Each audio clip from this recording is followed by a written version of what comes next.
All right, let's introduce some of the basic ideas in networks. These are really just kind of names that we're giving to the components of something that we might see in a network like this. This is kind of facty stuff. It's stuff you write down. In general, I try not to require too much or ask too much of your memory because, well, mine isn't great, and we live in a world where you can look stuff up.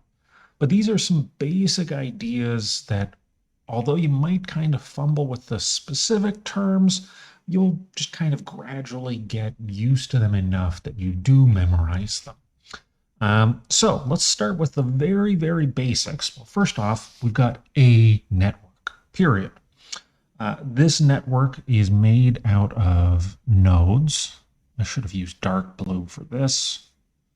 Nodes. These are the points in the network. So if this represents you and these are your friends, then we can talk about the links between these different nodes.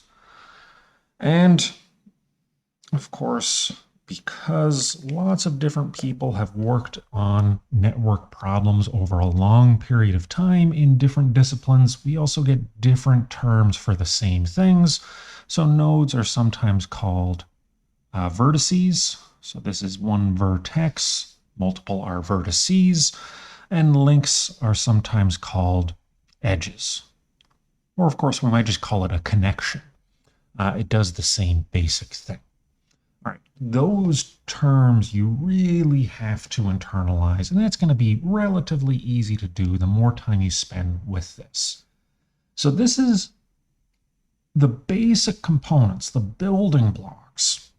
The larger structure basically has to do with what sorts of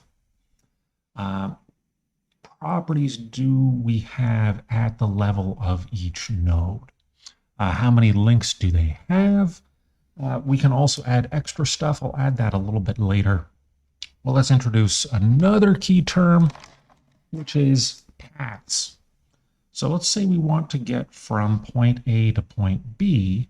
The path connecting them is, well, we're going to have to go through all these different things. Now, how can we get there? Well, there are a lot of different ways. So let's look at one part of this network. And let me also say, sometimes we say network, network with an M, network, network. And sometimes we might say graph.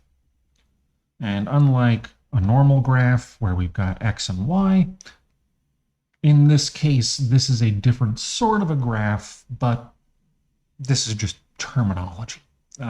Jargon is hard sometimes. So in this case, I'm going to say subgraph because the word is a little bit easier, even though I tend to err on the side of network. So in this subgraph, we know that to get from point A to point B, we're going to have to go through this link, right? So this is a guaranteed part of this path.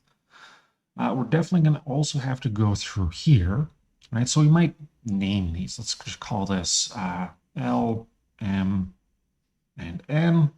So the link LM and the link MN, those are definitely part of our path from A to B. But just like, say, going from one end of Manhattan to another, there are different ways we can go, right? So we could go this way, we could go straight through here, we could go around this way. These are all different paths or different parts of paths from A to B, and which one we want is going to depend on the basic problem we're dealing with. In this case, we're dealing with an abstract network. Maybe we think about this as a social network, and maybe when we say let's get from A to B, what we want to do is get some information that A has into the hands of person B. A good example of this from last year is that a lot of epidemiologists suddenly got a lot more high profile on Twitter, being able to share their knowledge. Before, they were pretty disconnected. They were off in their own little part of the overall social graph that is Twitter. And then maybe I'm here in a cluster talking to economists.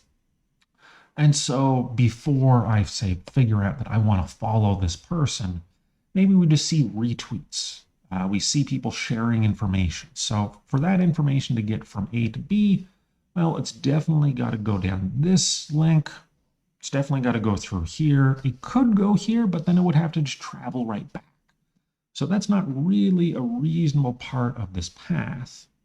This stuff is, right? So this stuff is absolutely required. And again, we could add this superfluous loop here, but since it's gonna have to pass through M anyways, we would just say, let's ignore that part of the path. Right, so then we get to here, and then, like I said, it could be any of these actually. What do we get? 1, 2, 3. So there's one path, here's one path, here's a third, and there's a fourth and a fifth. Right, so there are multiple paths that we might take. One thing that can be useful for thinking about either what path is most likely, right? So maybe we're trying to predict how is it that you found out about such and such sale at such and such store. Was it from your TV? Was it from your YouTube? Was it from your friends? So we might predict what path did some event travel through, or what path do we want some path to travel through? And a way to make sense of that, or a way to make that question more answerable, is to think about weighting these links. So if we add weights, we could think about this. Here maybe an easier metaphor would be a map.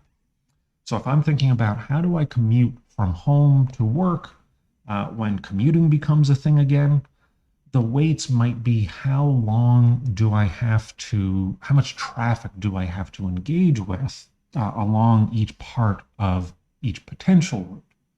Right, so for my path in Patchogue, I've got to get to Sunrise Highway. Right, so there's really not much getting around that part of things.